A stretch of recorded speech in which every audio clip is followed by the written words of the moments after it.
Hey, it's Kate. Welcome back to my channel. I used to cold plunge every day and then I stopped. Let's talk about why.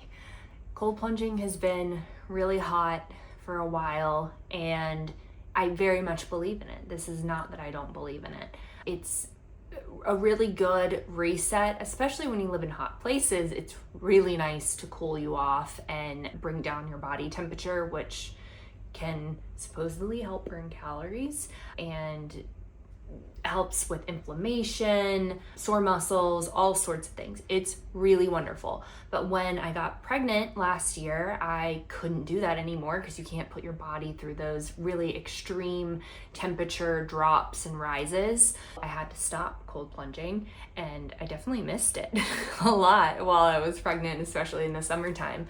What I do instead is something that is a little bit woo-woo, and maybe you've heard of it, but I'm guessing that you probably haven't. I do salt baths, and this is not an Epsom salt bath. This is a table salt bath. So I'll get into all the details of setting it up and how that all works.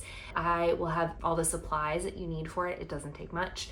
So when you think about going to the beach, getting in the ocean or the Gulf and being in that salt water, it's so relaxing because salt is cleansing. When you think about saline is used in hospitals, salt is a natural element that is very cleansing to the body. I was introduced to this practice by a coach that I had way back. The thought process is that after you've done a lot of peopling, you've had a crazy day, either at work, being a stay-at-home mom, or maybe just stressful day in general, it's really nice to get into a hot bath in general. That's great.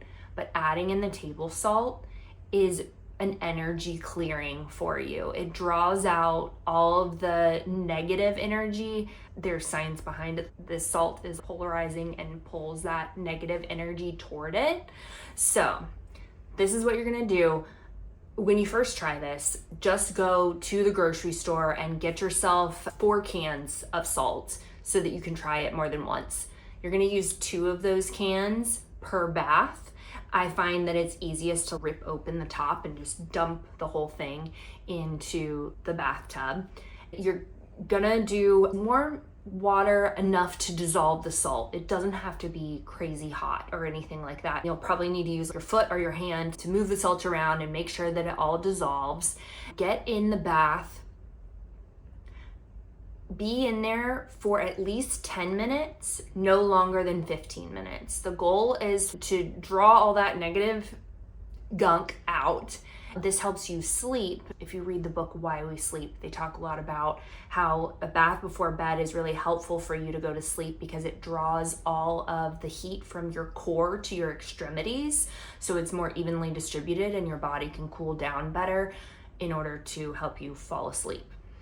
You're gonna be in there for no less than 10, no more than 15 minutes, and you're gonna rinse off afterwards. I've done some speaking engagements and I got this question, which is such a good question. Can you rinse off after? Should you rinse off after? Absolutely. Definitely rinse off because you're gonna have a salty layer on you. You can do that either by turning on the shower or rinsing off under the faucet.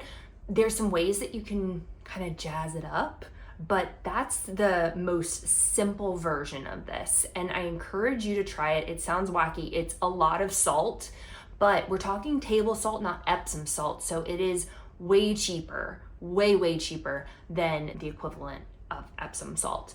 Now, because I do this on a pretty regular basis, it's actually a bulk rice container. It has this little scoop and it's like this. It has wheels and a lid. I buy salt in bulk. It's just Morton table salt, a 25-pound bag, and that fits perfectly in this container. I keep that either under the sink in the bathroom or next to the tub, whichever works based on how your bathroom's set up. Then you can just take scoops and put your scoops of salt into the bath. 6 cups is ideal, at least 4 cups. It seems like a lot of salt. Try it out with the 2 canisters first. Some ways that you can jazz it up if you want to is you can add a little bit of Epsom salt if your muscles are sore.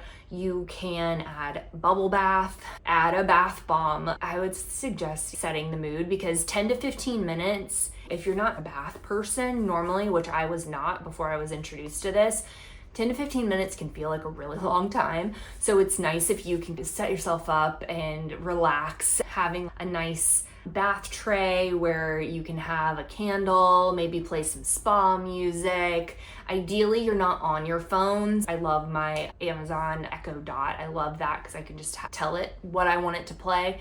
I don't have to have my phone near me, but you may want to have your phone nearby to set a timer for the first few times when you get a feel for how long that 10 to 15 minute range is.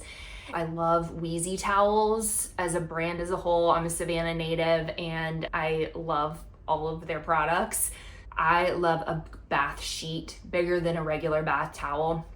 They've got a starter set that you can get. They have this beautiful piping on it. I really like the light blue piping. It's really pretty. You can also buy a single towel just to be your special bath towel, a bath robe. I'm a fan of a short sleeve, short robe and terry cloth, but if you like a longer version, they make some really great ones.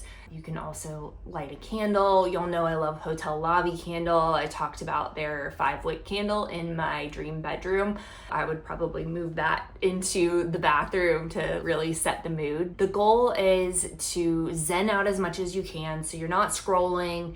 Ideally, you're not drinking alcohol. The first couple times that you do this, I recommend be as scaled back as possible. Make it as simple as possible so that it's an easy routine for you to start building into your life. When you think about that it's only 10 to 15 minutes and you can be in the tub while it's filling up and be more toward that 15-minute mark. It really doesn't take that much time. So keep it simple the first few times. This is something that I believe in so much that I even, when I have friends who are going through a kind of crazy season in life, I will DoorDash them a bunch of salt. I got a really good question when I did this for a friend. They let their husband get in after them because it seems crazy to use that much salt. But really, you don't want to do that because if you think about the funkiness of your day that you're trying to let go of, that's in the water, and we don't want to bring somebody else into that funk and put it onto them. I would just use one person per bath. Make sure you rinse off afterward. This works for babies too. Just make sure you rinse them really, really well so that they don't get diaper rash. Try it out. It's a very woo-woo kind of thing, but it works really well for me.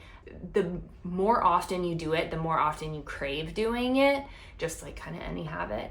And it's a pretty easy one to add into your routine. So I'm curious if you guys have tried it. Let me know what you think. Try it out and maybe you'll get hooked on salt baths just like me. All right, we'll see you next time. Make sure to like, subscribe, share this with a friend. Everything that we talked about is linked in the description. We'll see you next time.